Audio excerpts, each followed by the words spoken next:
Hello दोस्तों, स्वागत है आपका मेरे YouTube चैनल पर। और आज की इस वीडियो में हम शुरू कर रहे हैं इडियम्स एंड फ्रेजेस की सीरीज। और ये पहली वीडियो है। ये दोस्तों मेरी इंट्रोडक्शन है, ये मेरा नाम है। प्रेजेंटली मैं यहाँ पे काम कर रहा हूँ। नेक्स्ट अगर किसी को डिटेल देखनी है तो चेक कर लीजिए।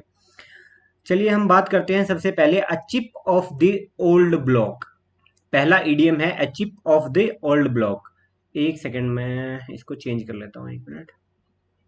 हाँ, इसका मतलब क्या है पहले मीनिंग देख लेते हैं। It means that they are just like one of their parents, अपने माँ बाप की तरह है इन कैरेक्टर और इन बिहेवियर।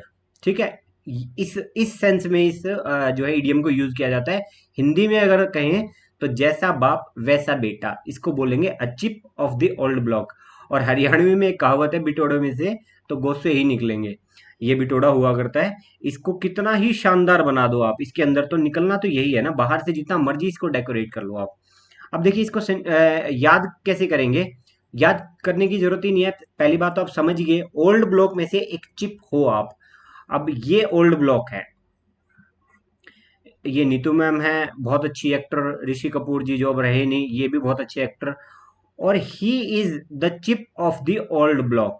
जैसे ये अच्छे एक्टर थे तो रणवीर कपूर भी अच्छा एक्टर है। आप तो यहां से आप इसको ध्यान रख सकते हैं। ओल्ड ब्लॉक में से जो चिप है वो बिल्कुल वैसी ही होगी जो ओल्ड ब्लॉक का पूरे का नेचर था। तो अगर सेंटेंस में देखें, my father was an actor and I am a chip of the old block. मैं उसी ओल्ड ब्लॉक की एक चिप हूं, बेसिकली कहने का मतलब ये है। तो जैसे ही ये ध्यान आएगा आप समझ जाओगे a chip of the old block. यहाँ कहानी से आप समझ सकते हैं। बेसिकली ईडीएम्स के लिए आपको बहुत ज्यादा ट्रिक की जरूरत नहीं होती। आपको ईडीएम का मतलब समझ में आना चाहिए, रिलेट करना आना चाहिए। एक बार आपने रिलेट कर लिया उसके बाद आपको क्रैम करने की जरूरत नहीं पड़ेगी। अगला देख लेते हैं, wait behind the years.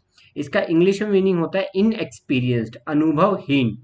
Mnemonics की बात करें तो छोटे बच्चे जो हैं वो जिद करते हैं कि हमें खुद नहाना है, खुद नहाना है। बट कान के पीछे उनका यहाँ पे वो गीला रह जाता है, वो अच्छे से टॉवल से साफ नहीं कर पाते क्योंकि उनको एक्सपीरियंस नहीं है। तो वेट बिहाइंड द ईयर्स मतलब पीछे गीला रह गया। आप समझ जाओगे अगली बार जब भी ये दिमाग में आएगा, कोई बच्चा है उसका कान के पीछे का एरिया गीला रह गया, सुखा नहीं पाया, क्योंकि वो इनएक्सपीरियंस्ड है। तो यहां से हम इसको याद कर लेते हैं। चलिए नेक्स्ट देख लेते हैं, हैन पैक्ड हस्बैंड। ठीक है। अब पैक्ड का मतलब देख लेते हैं। पैक जो होता है इसका मतलब होता है to eat something with peak, और या फिर इसका मतलब होता है किस करना। इस सेंस में भी यूज किया जाता है इसको, हैंड पैक्ड। अब इसका इंग्लिश में मीनिंग है a husband under the control of his wife, जिसको हम हिंदी में बोल देते हैं जोरू का गुलाम, या फिर स्त्री वश्य पुरुष। मतलब जो पुरुष अपनी मतलब वाइफ के काबू में है उसको हम बोलेंगे हैंड पैक्ड हस्बैंड, या फिर हैंड पैक्ड भी बोल सकते हैं। उसका मतलब भी इतना ही होता है। कई बार ये तीनों वर्ड भी यूज होते हैं, कई बार सिर्फ इतना यूज होता है। ठीक है। अब निमोनिक्स क्या होगा, हैन मुर्गी, पैक्ड मतलब पैक करवाना। ये जो हस्बैंड है ये भाई साहब मुर्गी पैक करवा के लेके जा रहे हैं अपनी वाइफ के लिए। अब इनकी शक्ल देखो, थोड़ा सा लग भी रहा होगा कि ही इज हैन पैक्ड। ठीक है। तो इससे हमें याद करना है। मेरा कहने का मतलब सिर्फ ये था कि आपके दिमाग में रहे, जो मुर्गी बनवाकर घर ले जाता है अपनी बीवी के लिए, समाज उसे कहेगा बीवी का गुलाम। हैन पैक, बीवी का गुलाम। ठीक है। चलिए नेक्स्ट देख लेते हैं, a red rag to a bull. Rag वैसे कपड़ा या इस तरह की चीज होती है। Something that makes a person very angry. तो इसको बोलेंगे हम red rag to a bull, सांड को लाल कपड़ा दिखाना। अब थोड़ा बहुत मीनिंग आप रिलेट भी कर पाओगे। जिंदगी ना मिलेगी दोबारा में लास्ट टास्क हुआ करता था, और ये किसकी मर्जी का था, आई थिंक ये इन भाई साहब की मर्जी का था। इन दोनों को डर लगा हुआ था काफी। तो ये लास्ट रेस का सीन है कि इनको एक गली में दौड़ना है अपने गले में लाल बांधकर, और सांड लाल देखकर उत्तेजित हो जाता है, गुस्से में हो जाता है, और इनको आगे आगे भागना होता है। ये अगर सांड भाई साहब अगर आपको दिख रहे हैं तो ये वो हैं। अब सेंटेंस में अगर इसको यूज करेंगे, just mentioning his poor marks to him was like a red rag to. उसके उसके आगे उसके पुअर मार्क्स का के बारे में बात करना उसको उत्तेजित करने वाला काम था। ठीक है। रेड रैग बुल, सांड को लाल पट्टा, मतलब उत्तेजित करना। अब रहेगा दिमाग में मुझे लग रहा है आपके। ठीक है। अगला इडियम हम डिस्कस करते हैं, अब वाइट एलिफेंट। इसका मतलब होता है कॉस्टली एंड यूजलेस पोजेशन। व्यर्थ की चीज जो खर्च बहुत करवाती है आपका बट काम कुछ नहीं आती, बहुत खर्चीली वस्तु को हम बोलेंगे अ वाइट एलिफेंट। निमोनिक के तौर पे हम क्या यूज करेंगे? मायावती जी ने, जो कि बीएसपी सुप्रीमो है, इन्होंने अपने कार्यकाल में नोएडा में एक पार्क बनवाया था। ये वो पार्क है जिसमें इन्होंने बहुत सारे हाथी बनवा दिए जो कि इनकी पार्टी का सिंबल था। और एक एक हाथी की कीमत जो है वो 60-60 लाख रुपए थी और इसका कोई काम नहीं आया, नो यूज। जब अखिलेश जी इनके बाद आए थे तो इन्होंने यहाँ पे शादियां करवानी शुरू कर दी थी। हालांकि अब तो अखिलेश जी भी नहीं रहे पॉलिटिक्स में, पावर में, सॉरी। तो ये व्हाइट एलिफेंट है, तो इस तरह से याद कर सकते हैं। व्हाइट एलिफेंट का जिक्र आते ही जो मायावती जी ने हाथी बनवाए थे, काम के नहीं थे, बस वो खड़े हो गए वहां पे, खर्च करवा दिया आपका। ठीक है। अब देखते हैं अगला, नो लव लॉस्ट। अब इसको ना, चलो इसका मीनिंग देख लेते हैं पहले। अनफ्रेंडली या एनमिटी, मतलब दुश्मनी वाला माहौल को हम बोलेंगे नो लव लॉस्ट। अब ये थोड़ा सा ना क्या है कि एक डिफरेंट लग रहा है, no love lost, no love lost. हमें इसको याद रखना है, नो लव, अब कोई प्यार नहीं रहा। ठीक है, सब लॉस्ट हो चुका है। नो लव, कोई प्यार नहीं रहा, सब लॉस्ट, नो लव लॉस्ट। अब कोई प्यार नहीं है। इस मूवी को थोड़ा सा याद कर लेना। ये भाई साहब और ये मैडम जो है आपस में प्यार करते थे, बट इनके बीच में कुछ हुआ, उसके बाद इनके बीच में दुश्मनी हो गई और अब कोई लव नहीं है, नो लव लॉस्ट। अब इनके बीच में दुश्मनी हो गई है।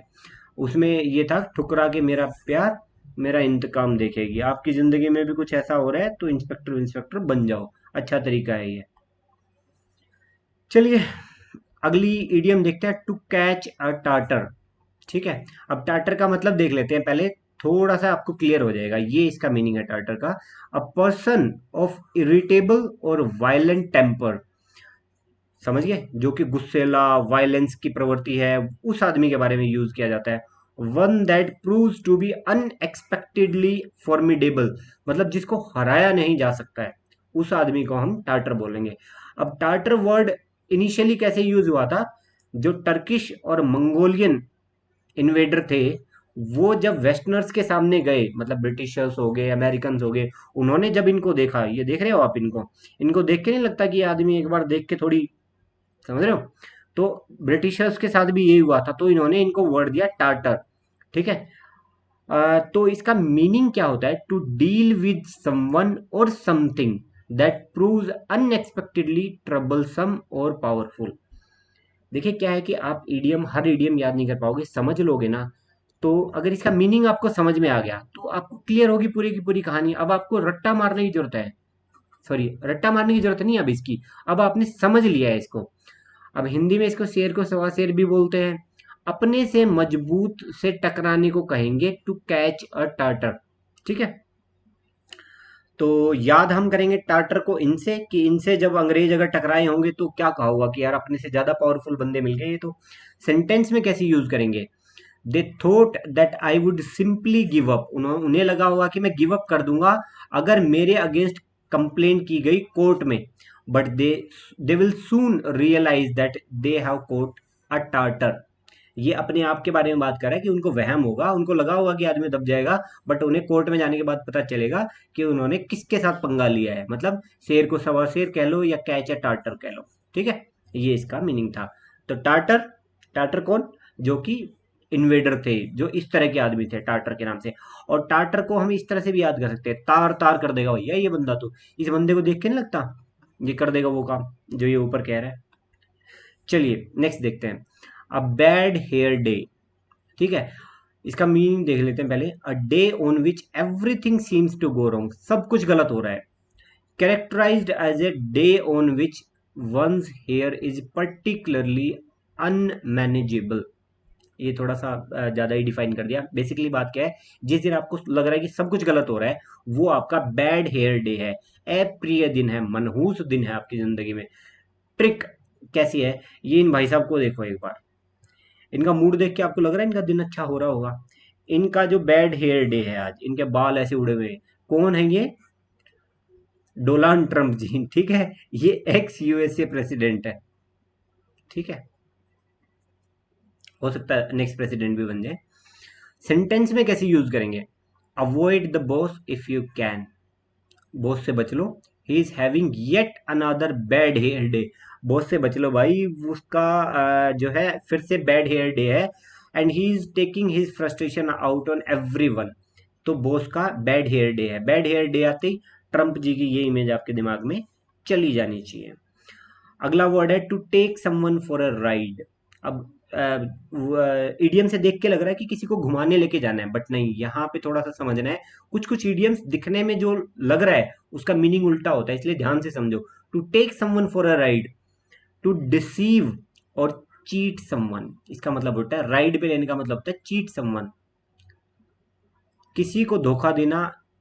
जो नॉर्मल आम बोलचाल की भाषा में बोलते हैं, किसी का काटना, कटना, कटवा लिया, काट दिया, उस सेंस में है ये to take someone for a ride. Trick क्या है? कभी आपने किसी से लिफ्ट मांगी और बैठते ही आपको लगा कि यार गलत गाड़ी में बैठ गया, कट गया यार, तो आपने गलत राइड ले ली, या फिर आपने गलत आदमी को राइड दे दी। कई बार आपने लिफ्ट दे के बिठाया था, अब लगा यार ये बंदा तो थोड़ा सा दूसरी टाइप का लग रहा है, तो आप पीछा छुड़वाने की कोशिश करते हो। सेंटेंस में कैसे यूज करोगे? I think we have been taken for a ride, मतलब हमारा कट गया है, हमें लग रहा है। अब इस पिक से याद कर लेना, किसी को राइड को गलती से आप बैठ गए हो या आपने किसी को बिठा लिया है। ठीक है, चलिए नेक्स्ट वर्ड देखते हैं, नेक्स्ट ईडियम देखते हैं। वॉक द टाइट रोप। इसके लिए कोई ज्यादा याद करने की जरूरत नहीं है, जो ये मीनिंग कह रहा है ना, जो ईडियम कह रहा है उसको इमेजिन कर लो। वॉक द टाइट रोप, ये टाइट रोप है, इसके ऊपर चलना बड़ी ही डिफिकल्ट सिचुएशन होगी, यहाँ से याद रह जाएगा। To deal with the difficult situation, नाजुक परिस्थिति से गुजरना। एक पैर इधर गया तो दिक्कत, एक पैर इधर गया तो दिक्कत, ये वेट थोड़ा उधर हुआ तो दिक्कत, मतलब बहुत टाइट सिचुएशन है आपकी। अब सेंटेंस में कैसे देखोगे? Many many manufacturers have to walk a tight rope, कई मैन्युफैक्चरर को टाइट रोप पे चलना पड़ता है। Between pricing their goods too high, सामान को ज्यादा हाई बेचा तो बिकेगा नहीं, लो बेचा तो प्रॉफिट कम होगा। तो मैन्युफैक्चरर की भी टाइट रोप पे चलना होता है, प्राइस भी बचाना है, पैसे भी कमाने हैं, सेल भी बढ़ानी है। उसी तरह इस बच्ची को देखो। और हम लोग यहाँ से एक दो चीजें और भी सीख सकते हैं। हम कई बार कहते रहते हैं यार मेरे पास ये नहीं है, वो नहीं है, ये नहीं हो। बेटा अगर आप ये वीडियो देख रहे हो ना यूट्यूब चैनल पे, तो आप वेल इक्विप्ड हो। एक बार इस सिचुएशन को देखो और फिर अपनी सिचुएशन को देखो, और स्टिल अब बताओ, क्या आप कंप्लेन करने की सिचुएशन में हो? नहीं हो आप। आपको बहुत कुछ मिला हुआ है, थोड़ी ग्रैटिट्यूड की कमी है और थोड़े एफर्ट्स की कमी है। तो चलिए नेक्स्ट इडियम देख लेते हैं, आज के लिए बहुत ज्ञान हो गया। टू मिस द बस या फिर टू मिस द बोट। अब इसका तो देखो सिंपल सा मतलब है, ये बस निकल गई है। बस निकलने का मतलब क्या है? मतलब अपॉर्चुनिटी निकल गई है, कुछ इस तरह से आप रिलेट कर सकते हैं। टू मिस एन अपॉर्चुनिटी, अवसर गवा देना। जो बस एक बार छूट गई वो दोबारा नहीं मिलती।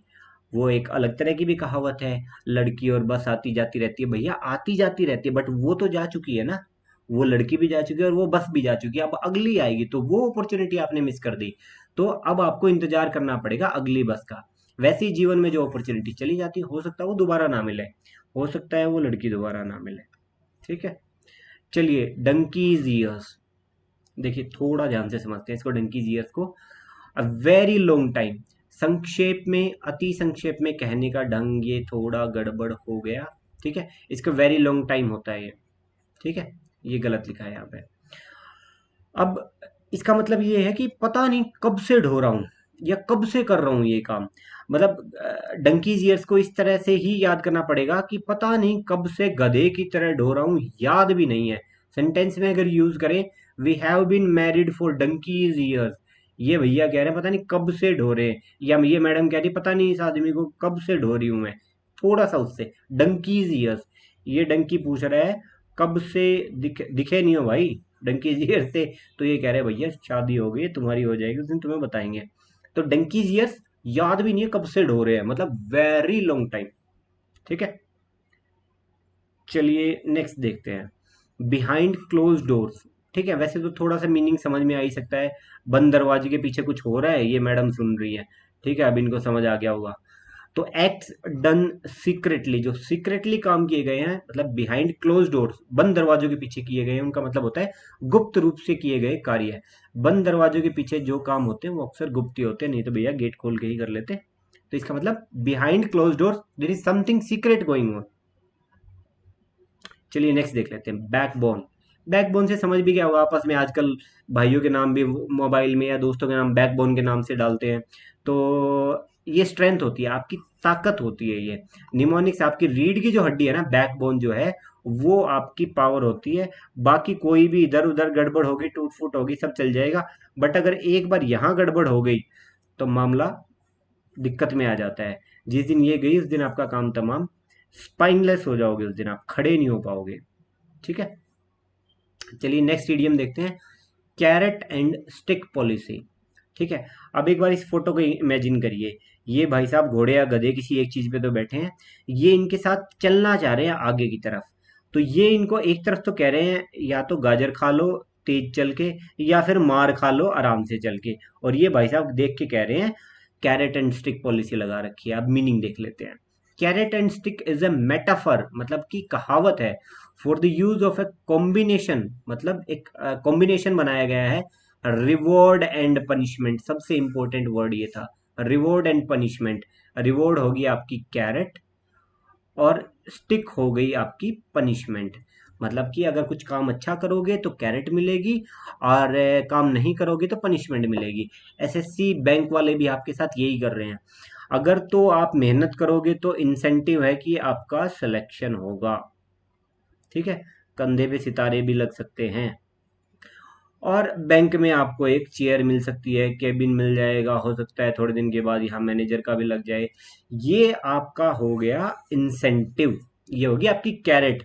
और आपकी स्टिक होगी कि भैया आप जहाँ पे भी हैं उसी तरह से किताबें खोल खोल के पढ़ते रहेंगे, हर साल एग्जाम आता रहेगा, आप पढ़ते रहेंगे। ये आपकी पनिशमेंट है। तो एसएससी भी आपके साथ या आईबीपीएस भी आपके साथ कैरेट एंड स्टिक ही खेल रहा है। अब आपकी मर्जी है भैया क्या करना है। तो मेटाफर है ये रिवॉर्ड एंड पनिशमेंट का, to induce a desired behaviour. आप कुछ काम करवाना चाहते हैं, ये इससे आगे चलवाना चाह रहे हैं, इसीलिए तो कैरेट एंड स्टिक लगा रहा है। दाम और दंड की नीति इसको हिंदी में बोलते हैं। शाम दाम दंड भेद में से सिर्फ ये दो हैं, दाम और दंड। सेंटेंस में अगर यूज करेंगे तो she used the carrot and stick method to win the support of people. पता नहीं कौन सी थी, बट इसने लोगों की जो है सपोर्ट जीतने के लिए कैरेट भी दिखाई लोगों को और स्टिक भी दिखाई लोगों को। चलिए नेक्स्ट देख लेते हैं, ईट लाइक अ हॉर्स। अब देखिए थोड़ा सा मतलब तो समझ में आ गया होगा, to always eat a lot of food, मतलब काफी सारा खाना खाना, बहुत ज्यादा खाना खाना। गधे की तरह खाना खाना बोलते हैं इंडिया में वैसे तो, ये घोड़ा थोड़ा सा इज्जतदार शब्द है, गधे की तरह खाना खाना बोलते हैं सेम ईडियम को इंडिया में। सेंटेंस को में अगर यूज देखेंगे, she is so thin yet she Yeats like a horse. बहुत पतली है पर फिर भी पता नहीं क्यों गधों की तरह खाती है या घोड़ों की तरह खाती है, जो कि ये ईडियम कह रहा है। ये घोड़ा खा रहा है। और आजकल यूट्यूब पे ना एक बड़ा तगड़ा ये काम चला हुआ है यार, देखना इन आदमियों को, इन औरत को भी देख लो, गधे की तरह खा रहे हैं ये लोग। पता नहीं खाने की सेंस ही नहीं, और लोग देखते हैं, पता नहीं मिलियंस में व्यूज भी होते हैं इनके, पता नहीं क्या मजा आता है उनको। बट स्टिल मेरा कहने का मतलब था ये इनकी तरह खाते हैं। तो जैसे ही ईट लाइक अ हॉर्स जाए तो एक घोड़ा साथ में ये दिख जाए, अब समझ जाओगे कि टू मच खाना। चलिए नेक्स्ट देखते हैं, सी eye to I. I to आई देखने का मतलब होता है to agree with each other, एक दूसरे के साथ सहमत होना। मैं आपकी तरफ देख के अगर हाँ एग्रीमेंट कर रहा हूँ, दैट मीन्स आई टू आई देखना मतलब एग्रीमेंट होना, किसी से इत्तेफाक रखना, किसी की हम राय होना। हम राय होना मतलब सेम राय में होना, हाँ में हाँ मिलाना, इसको बोलते हैं सी आई टू आई। बट ये दूसरी सेंस में भी यूज हो सकता है, जैसे India China don't see, negative है ये, don't see eye to eye on border issue. ये भैया को लगता है पूरा ही इंडिया इनका है, हम लेके छोड़ेंगे इनके वाला भी। पॉइंट ये है, हम कभी भी बॉर्डर इश्यू पर आई टू आई नहीं हो सकते हैं। ये कह रहे हैं हमारी जमीन है, हम कह रहे हैं हमारी जमीन है।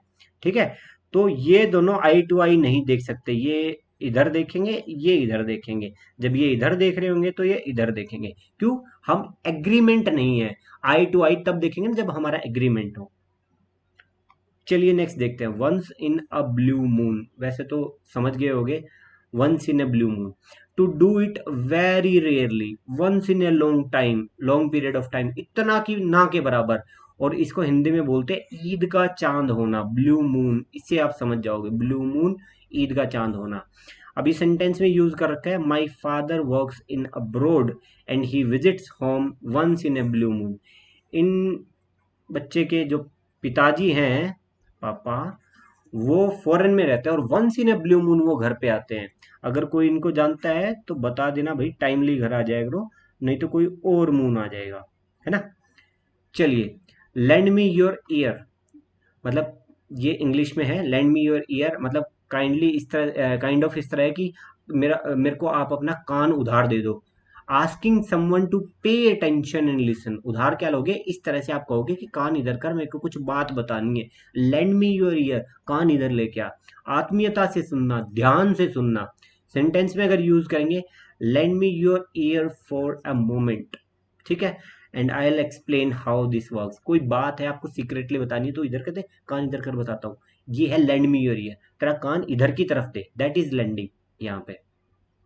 चलिए नेक्स्ट देखते हैं, इन अ नटशेल। नटशेल का मतलब होता है very briefly giving only the main point of the fewest possible in the fewest possible word. कम से कम शब्दों में अपनी बात बताओ, संक्षेप में, या फिर अति संक्षेप में कहने के ढंग को बोलते हैं इन अ नटशेल। ट्रिक क्या है, बात इतने में समेट दे कि शेल में बंद हो जाए। ये एक नट शेल है, अखरोट का नट शेल है, इसके अंदर सारी बात आ जाए, इतनी संक्षेप कर दे इस बात को, जैसे कि कोई बुक को हमने इसमें कर दिया, long story in a nutshell, पूरी इतनी बड़ी किताब को इस नट शेल में डाल दिया, मतलब कि ब्रीफ में। जब भी नट शेल आए, इन ए नट शेल मतलब समझ लो इस शेल के अंदर सारी नॉलेज डाल दी। अब सेंटेंस में यूज देख लेते हैं, in a nutshell my parents grounded me 5 weeks after they caught me smoking behind the house. घर के पीछे बैठ के सिगरेट पी रहे थे घर वालों ने, मतलब 5 weeks तक लपेट दिया। नटशेल में बात ये है, पूरी कहानी छोड़ दो, कंक्लूजन ये निकला, ठीक है। चलिए नेक्स्ट देखते हैं, ये इन सारों की मैंने आपके लिए समरी बना दी है। ये ईडियम है, ये इनके मीनिंग है, ये ट्रिक है, ताकि आपको पूरी वीडियो ना देखनी पड़े, इसका स्क्रीनशॉट ले लीजिए। और वैसे ही इसकी पीडीएफ जो है वो मेरे टेलीग्राम चैनल पे आपको मिल जाएगी, लिंक आपको डिस्क्रिप्शन बॉक्स में दिया हुआ है। और दोस्तों इस चैनल पर सिनोनिम एंटोनिम ट्रिक प्लेलिस्ट के साथ साथ ईडियम फ्रेज की प्लेलिस्ट है, जिसमें आप ये वीडियो देख रहे हो तो ये भी देख सकते हो। जीके ट्रिक्स अगले 1 महीने के अंदर बहुत सारी स्टैटिक की जीके की ट्रिक डल जाएंगी, और जनरल जो जीएस की जो है ट्रिक्स वो आपके चैनल पे डल जाएंगी। करंट अफेयर की प्लेलिस्ट जल्दी शुरू होने वाली है, और बैंकिंग की प्लेलिस्ट ऑलरेडी चैनल पे पड़ी हुई है। टेलीग्राम पर सारी पीडीएफ, जो भी कंटेंट है उसकी पीडीएफ मिल जाएंगी। यहाँ पर जो शॉर्ट्स टाइप मटेरियल है वो मैं इंस्टाग्राम पे जीके वीके टाइप का कंटेंट यहाँ डालता रहता हूँ, ट्रिक्स यहाँ डालता रहता हूँ। तो अगर आप इंस्टाग्राम यूज करते हो तो ये भी यहाँ पे मुझे फॉलो कर लीजिए। सो इसी तरह की वीडियोस को देखते रहने के लिए चैनल को सब्सक्राइब कर लो। Thank you so much for watching. जय हिंद, जय भारत।